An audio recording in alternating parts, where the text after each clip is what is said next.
السلام علیکم ورحمت الله وبرکاتہ. شاه محمود واقف یم د واقف ټکنالوژي چینل څخه اساسي په درانه خدمت کې یم. محترم دوستانو، که د واقف ټکنالوژي چینل له دې ویډیو سره د لومړي ځل لپاره مخامخ شوي یاست، مهرباني وکړئ لومړی د سره زموږ چینل سبسکرایب کړئ او د همدې ویډیو لاندې د بیل نښان معلومیږي په هغې باندې هم کلیک وکړئ. دې فایده به داسې ده چې هر کله تاسو ته نوې ویډیو اپلوډ کوم تاسو ته به د نوټیفیکیشن په ذریعه باندې ډېر ژر دررسیږي.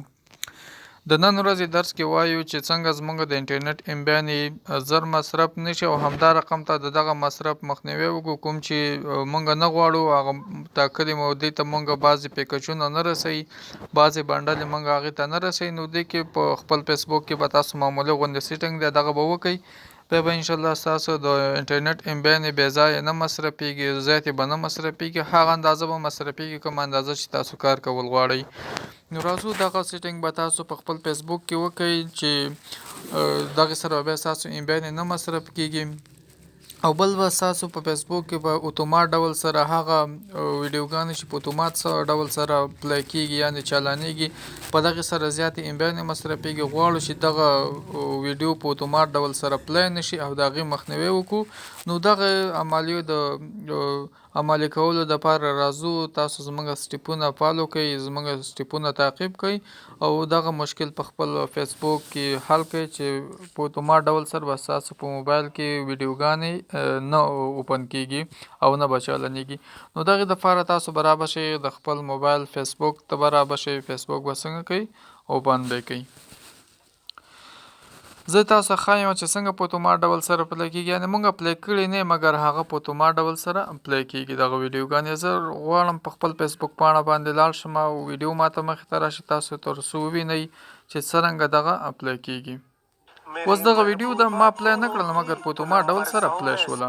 همدا رقم ته د نورې ویډیوګانې داسې راځي چې هغه په اتومات ډول سره څنګه کېږي پلی کېږي. دغه څنګه کېږي په اتومات ډول سره پلی کېږي. د دغه مخنیوی به بیا څنګه کوو؟ دغه ویډیوګانې دي یعنې په اتومات ډول سره پلی شول. موږ دغه مخنیوی کوو. نو رابشئ دغه دې طرف کې چې دغه 3 کرښې معلومیږي، تاسو به په دې باندې کلیک وکړئ. کله مو چې په دغې باندې کلیک وکړو، دغه د کلیک کولو څخه وروسته رابشئ د خپل موبایل کومې برخې ته، دغه سیټینګ اینډ پرایویسي برخې ته به رابشئ. سیټینګ اینډ پرایویسي دې ته ویل کېږي. صحیح شو؟ دغې باندې به کلیک وکړئ. کله چې په دې باندې کلیک وکړئ، د دې په دغه اخره برخه کې به رابشئ. په دې برخه کې سیټینګ ته به رابشئ. سیټینګ کومې ځای ته ویل کېږي؟ دغه یو ته به راشئ، په دې باندې به کلیک وکړئ. کله مو چې په دې باندې کلیک وکړو، رابشئ د دې په دغه اخره برخه کې لیکل شوي دي، شاید ستاسو په موبایلونو کې مخکې وروسته وي، میډیا اینډ کانټاکټس. دې باندې به کلیک وکړئ. میډیا اینډ کانټاکټس دې باندې به کلیک وکړئ.